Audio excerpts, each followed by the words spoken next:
स्वागत है दोस्तों आपका आज की वीडियो में। और आज क्लासिक्स टू वॉच में बात करेंगे ब्लेड रनर और ब्लेड रनर 2049 की। जी हाँ, ओरिजिनल ब्लेड रनर जो 1982 में आई थी, हैरिसन फोर्ड जिसमें स्टार थे, और ब्लेड रनर 2049 जो कि 2017 में आई थी और इसमें रायन गॉसलिंग थे और हैरिसन फोर्ड साहब का अपीयरेंस था। तो आइए बात करते हैं क्यों ये मूवीज़ क्लासिक है और आपको देखनी चाहिए। तो सबसे पहले मैं ये कहूँगा कि इस मूवी में जो रेप्लिकेंट का कॉन्सेप्ट है, देखिए 2 मूवीज़ की बात हो रही है तो स्पॉइलर रहेंगे, तो अगर आपने नहीं देखी है तो ज़रूर चेकआउट कीजिए या थोड़े से स्पॉइलर सुन लीजिए। क्लासिक मूवी है, पुरानी, आपने सुने होंगे, फिर भी देखने लायक है, आपको देखने में मज़ा आ जाएगा। तो बेसिकली 2019 अल्टरनेट यूनिवर्स में 2019 चल रहा है। हैरिसन फोर्ड एक पुलिस वाले हैं जो रेप्लिकेंट्स को पकड़ते हैं। अब ये रेप्लिकेंट्स क्या होते हैं? रेप्लिकेंट्स जैसे आपने मूवी में भी देखा है, वो एक स्पेशल तरह के साइबर्ग होते हैं जिनको एक कंपनी वाले बनाते हैं जिसका नाम होता है टायरल कॉरपोरेशन। और अगर आप देखें तो इस ज़माने में, उस यूनिवर्स में गवर्नमेंट्स की जगह पर कंपनीज़ ने कंट्रोल ले लिया है काफ़ी हद तक, और कई लोग मार्स पर चले गए हैं। रेप्लिकेंट्स को बनाया गया है इंसानों की सेवा के लिए, और उनको बताया नहीं जाता है कि वो रेप्लिकेंट्स हैं। उनको फॉल्स मेमोरीज़ डालकर उनको कुछ काम पर लगा दिया जाता है और वो अपना काम करते रहते हैं, क्योंकि इंसानों को ज़रूरी है कि वो कोई ख़तरनाक काम हो या इस तरह के काम हो तो कोई और कर ले।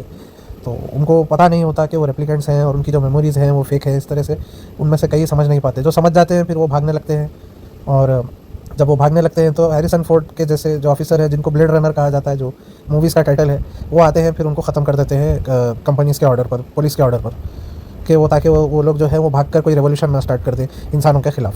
ये यहाँ से कहानी पूरी शुरू होती है। तो बहुत इंटरेस्टिंग डायनामिक है रेप्लिकेंट्स और इंसानों का, क्योंकि रेप्लिकेंट्स सिर्फ 4 साल तक ज़िंदा रहते हैं। जी हाँ, ग्रोन अप वो पैदा होते हैं और 4 साल ही वो ज़िंदा रहते हैं, लेकिन उनकी जो याददाश्त होती है, उनको लगता है उन्होंने पूरी ज़िंदगी एक गुजारी है। ये मुझे बहुत यूनिक कॉन्सेप्ट लगा, और किसी को पता नहीं होता कि वो रेप्लिकेंट है।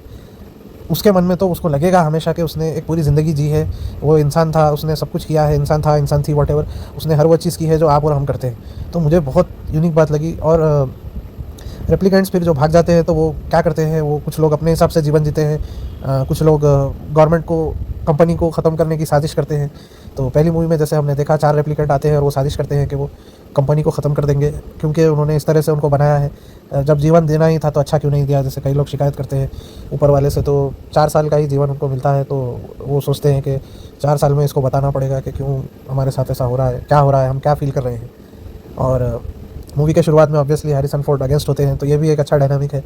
वो ऑब्वियसली इंसान के तौर पर वो सोचते हैं, लेकिन जब उनको प्यार हो जाता है एक रेप्लिकेंट से, तो मुझे लगता है बहुत ही शानदार वो ट्विस्ट लाया गया है। और एंड में फिर वो उनके साथ चले जाते हैं उस रेप्लिकेंट से लड़ने के बाद और सब कुछ होने के बाद।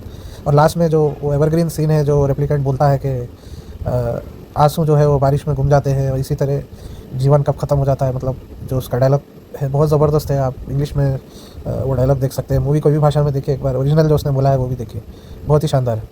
वो पूरी मूवी का निचोड़ है वो सीन, जहाँ पर वो रेप्लिकेंट बारिश में होता है, ज़बरदस्त।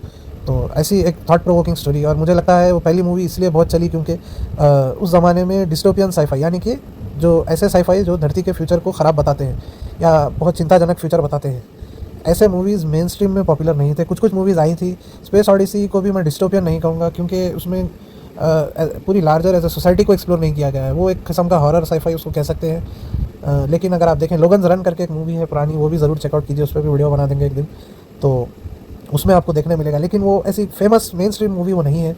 उस ज़माने में भी साईफाई मूवीज़ बनती थी, लेकिन 80s से पहले आप अगर देखेंगे, ब्लेड रनर ने उस चीज़ को पॉपुलर किया है जो आज हम मूवीज़ देखते हैं जहाँ फ्यूचर ख़राब होता है।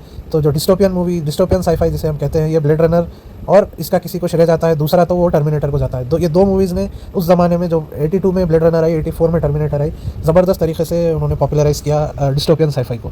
उससे पहले साईफाई होता भी था तो कुछ ऑप्टिमिस्टिक होता था या इंडिविजुअल स्टोरी के बारे में होता था। एज ए सोसाइटी इस तरह से इतना ख़राब हो जाएगा आगे का समय, इस तरह से वो नहीं बताते थे, अच्छा समय बताते थे। कुछ उनको कैरेक्टर्स, पर्सनल प्रॉब्लम्स कैरेक्टर को होती थी साईफाई मूवीज़ में, जिसे वो साईफाई चीज़ों की मदद से वो ठीक कर देते थे। ये यहाँ पर बिल्कुल एक उल्टा रूप बताया गया है, इंसानियत कितनी ख़राब हो सकती है आगे जाकर, पोल्यूशन, ये सब चीज़ों से जब प्लानट खाली करना पड़ सकता है, इस तरह की पॉसिबिलिटीज़ जो बताए गए हैं इस मूवी में। और इस मूवी का जो पूरा का पूरा एस्थेटिक है, दोनों मूवीज़ का आप देखेंगे, कल की मूवी में भी आपको देखने मिलेगा। काशी का जो डिज़ाइन है 2898 का, नाग अश्विन जी ने काफ़ी इससे इंस्पिरेशन ली है। और ओरिजिनल ब्लेड रनर से तो इतने मूवीज़ ने इंस्पिरेशन ली है अपने फ्यूचर सेटअप्स के लिए, मतलब फ्यूचर कैसा दिखेगा, डिज़ाइन की जो इन्फ्लुएंस है, बहुत इन्फ्लुएंस ली है। और इसमें जो पिरामिड का आप स्ट्रक्चर देखते हैं, आप कल्कि में भी इस तरह की चीज़ देखेंगे, आप कई साईफाई में आप देखेंगे।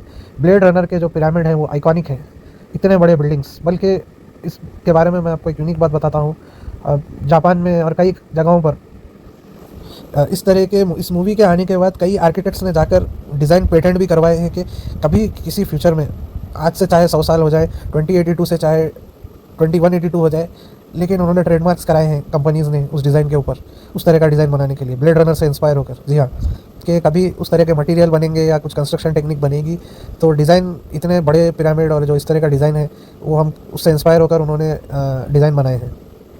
तो रियल वर्ल्ड में भी बहुत इन्फ्लुएंस है। काफ़ी लोगों ने, जो आज आप एलईडी के जो एड्स देखते हैं, जो पूरी की पूरी बिल्डिंग बुर्ज खलीफा पर वो आता है, तो ये सब एक इंस्पिरेशन है। उस ज़माने में जब ये मूवी बनी थी ऐसा होता नहीं था, लेकिन ये एक इंस्पिरेशन आते आते यहाँ तक रियल वर्ल्ड में आज हम आ गए हैं कि आप शंघाई में, आप माफ़ करना अगर नाम गलत लूँ, चोंगशू में आप देखते हैं, आप शंघाई में, आप शेंजन में देखें, आप वुहान में देखें, जापान में टोक्यो में देखें, आप किस तरह से सारी बिल्डिंगों पे एलईडी है और वो कैसे उस मूवी का एस्थेटिक आपको आज हम रियल लाइफ में देख पा रहे हैं। हम साईफाई से रियलिटी में आ चुका है, तो बहुत इंटरेस्टिंग लगता है इस मूवी को देखना। क्लासिक इसीलिए ये मूवी है और रहेगी। और 2049 की बात करते हैं, मुझे लगता है ये एक वर्दी एडिशन है इस फ्रेंचाइज में। ऑब्वियसली जो पहली मूवी है वो तो एवरग्रीन क्लासिक है, लेकिन 2049 भी अच्छी है। पहली मूवी रिडली स्कॉट ने बनाई थी, सेकंड में डेनिस विलेन्यू ने काम किया है, जो डून के भी निर्माता हैं। बहुत अच्छा काम किया है। रॉजर डिकिंस, जो कैमरा वर्क ब्लेड रनर 2049 का अनमैच्ड, रॉजर डिकिंस का काम ऑस्कर मिला है उनको। पहली मूवी से भी मैं कहूँगा बहुत ज़बरदस्त कैमरा वर्क की बात हो रही है। डायरेक्शन में भी पहली मूवी का ही मुझे ज़्यादा पसंद है जो रिडली स्कॉट ने किया था। डेनिस विलेन्यू साहब ने भी ठीक ठाक काम किया है, अच्छा काम किया है, स्टोरी वोरी अच्छी बनाई है। और अब सेकंड स्टोरी भी बहुत इंटरेस्टिंग बनाई है। पहली स्टोरी के अंत में जैसे हम देखते हैं, कई लोगों को शक था कि हैरिसन फोर्ड खुद रेप्लिकेंट है, और 30 साल के बाद इस चीज़ का हमें जवाब मिला कि वो रेप्लिकेंट नहीं है। और रायन गॉसलिंग का फिर आप एक पूरा डिटेक्टिव वाला एंगल देखते हैं। रायन गॉसलिंग को फील करते हैं वो ऑलरेडी मूवी के शुरुआत से ही कि मैं रेप्लिकेंट हूँ, जबकि आप देखेंगे हैरिसन फोर्ड की ऐसी कोई फीलिंग नहीं होती है। उनको ऑडियंस ये फील करती है शायद वो रेप्लिकेंट हो। वहीं पर आप देखें रायन गॉसलिंग का जो किरदार है वो शुरू से फील करते हैं, क्योंकि वो अनर्थ थे तो उनको लगता है कि वो रेप्लिकेंट है। अब वो खोजने जाते हैं, उनको पता चलता है कहीं पर एक रेप्लिकेंट रह रहा है, और वो पूरा केस शुरू होता है बटिस्टा के साथ। शुरू में जो एंट्रेंस में फाइट सीन है बहुत ज़बरदस्त, और उसके बाद उनको पता चलता है, उनको एक वो लकड़ी का घोड़ा मिलता है जिससे उन्हें याद आता है उन्होंने इसको देखा है और वो पहले अनर्थालय में थे, और वो जाकर मालूम करते हैं। और वो पूरी की पूरी एक जो मिस्ट्री है कि हैरिसन फोर्ड से क्या रिश्ता है, क्या वो हैरिसन फोर्ड के बेटे हैं, क्या हैरिसन फोर्ड और वो जो रेप्लिकेंट जो मैडम थी उनका क्या बचा हुआ था। तो उनको पता चलता है एंड ऑफ द डे कि वो भी बहुत अच्छा एंगल है। उनको पता चलता है कि दरअसल उनकी मेमोरीज़ फेक है। हैरिसन फोर्ड की औलाद की मेमोरीज़, जो लकड़ी के घोड़े की और ये सब चीज़ों की जो मेमोरीज़ है, वो उस लड़की की मेमोरीज़ है जो हैरिसन फोर्ड की एक्चुअल में बेटी है, उस रेप्लिकेंट की और हैरिसन फोर्ड की बेटी है। रायन गॉसलिंग को पता चलता है एंड में वो खुद एक रेप्लिकेंट है, उनकी सारी मेमोरीज़ फेक है, और उनको फिर भी रेप्लिकेंट्स के लिए उनकी बेटी हैरिसन फोर्ड की मूवमेंट चला रही है, उनको इकट्ठा कर रही है ताकि वो इस तरह का अत्याचार रोक सके। मतलब 4 साल का जीवन देकर उनको पैदा किया जाता है, तो इस तरह का अत्याचार और भेदभाव ख़त्म करने के लिए एक मूवमेंट वो चला रही होती है। सीक्रेटली एक जगह पर वो रहती है, और फिर रायन गॉसलिंग उनको निकाल कर बचाते हैं और एंड में फिर हैरिसन फोर्ड से मिला देते हैं, और इसके चलते फिर लड़ाई झगड़े में उनकी मृत्यु हो जाती है। और बहुत ही शानदार सीन। आप अगर और थोड़ा सा डिटेल में देखेंगे इसके किरदार को, रायन गॉसलिंग का जो किरदार है, तो मुझे बहुत इंटरेस्टिंग फैक्ट लगा ये कि आपको पूरी मूवी में आपको ये क्या कह लूँ मैं, आपको ये मिठाई दी जाती है कि रायन गॉसलिंग हैरिसन फोर्ड के बेटे हैं और वो पहले इंसान हैं जो रेप्लिकेंट और इंसान से पैदा हुए हैं, और इस तरह की आपको पूरी मूवी में गोली दी जाती है। और एंड में जो गुगली फिराई है डेनिस विलेन्यू ने, जो गुगली फिराई है कि रायन गॉसलिंग एक रेप्लिकेंट है, और अब इसमें एक नेचर पता चलता है कि इंसानियत सबसे बड़ी चीज़ है। रायन गॉसलिंग चाहते तो वो भाग सकते थे, वो इस चीज़ों को इग्नोर कर सकते थे, लेकिन अपना ट्रू नेचर जानने के बाद भी दूसरे रेप्लिकेंट्स के लिए और इंसानियत के फ्यूचर के लिए और भी अच्छी चीज़ें हों लोगों के फ्यूचर के लिए, रेप्लिकेंट्स के फ्यूचर के लिए, उस मूवमेंट को स्ट्रॉन्ग करने के लिए रायन गॉसलिंग रेप्लिकेंट होते हुए वो जाकर अपना त्याग कर देते हैं। तो ये बहुत ही मुझे इंटरेस्टिंग लगा, जो उनके अंदर जो इंसानियत है। मतलब एक तरह का आपको इशारा है कि वो रेप्लिकेंट होने के बावजूद वो मतलब बिल्कुल ऑब्वियसली पहली मूवी में भी हमने देखा है कि रेप्लिकेंट भी इंसान है, इस तरह का आर्गूमेंट एक है दिया गया है। अगर वो फेक तरीके से उनको लैब में भी बनाया गया है तब भी वो डिज़र्व करते हैं जीना, और इस तरह का एक आर्गूमेंट है। लेकिन सेकंड मूवी की जो एंडिंग है बहुत ही शानदार। तो और कैमरा वर्क और इन चीज़ों पर मैंने बहुत डिटेल में बात इसलिए नहीं की है। एस्थेटिक वगैरह आप आइकॉनिक है, सब जानते हैं, कई सब ने इससे इंस्पिरेशन ली है, बोलने की ज़रूरत ही नहीं है। जिस तरह से आप इस मूवी को 5 मिनट के लिए देखेंगे, सिर्फ इसकी एस्थेटिक को देखेंगे, आपको देखते रहने का मन करेगा इन दोनों मूवीज़ को। स्पेशली 2049 की जो एस्थेटिक है, अगर आप सिर्फ स्टोरी ना समझें, आप उसकी एस्थेटिक को भी देखें तो देखते रहने का मन करता है। तो रिडली स्कॉट और डेनिस विलेन्यू का विजन बहुत ही शानदार, और हैरिसन फोर्ड ने जो पहली मूवी कैरी की है, और फिर सेकंड में रायन गॉसलिंग भी बहुत शानदार करते हैं। अफसोस होता है सेकंड मूवी उस तरह से बॉक्स ऑफिस को हिट नहीं कर पाई जिस तरह पहली ने किया था अपने ज़माने में। मेरे ख्याल से फैंस और बहुत ज़्यादा एक्शन वगैरह एक्सपेक्ट कर रहे थे, और शायद मूवी की एंडिंग पहली बार मैंने देखी तो मुझे भी एंडिंग नहीं पसंद आई। मुझे लगा कि रायन गॉसलिंग को मरना नहीं चाहिए था और उनको एक्चुअल इंसान होना चाहिए था फॉर ए चेंज। रेप्लिकेंट उनकी जिस तरह से एंडिंग बताई गई है, लेकिन मुझे भी टाइम लगा अप्रिशिएट करने इस एंडिंग को। पहली बार देखा तो मुझे भी नहीं पसंद आई थी एंडिंग इस मूवी की। मेरे पर्सनली मेरे लाइफ के लिए खास बात भी यही है कि पहली बार देखने पर मुझे एंडिंग इसकी बिल्कुल बकवास लगी थी। मुझे लगा कि क्या किया है इन्होंने, ज़बरदस्ती मुझे लगा कुछ ज़बरदस्ती एक फेमिनिस्ट एंगल डाला है, इस तरह से मुझे पहली बार लगा। लेकिन मैंने और बार फिर मूवी देखी तो मुझे लगा नहीं, एक्चुअल उसमें ऐसा कुछ है और स्टोरी अच्छी है एक्चुअल में।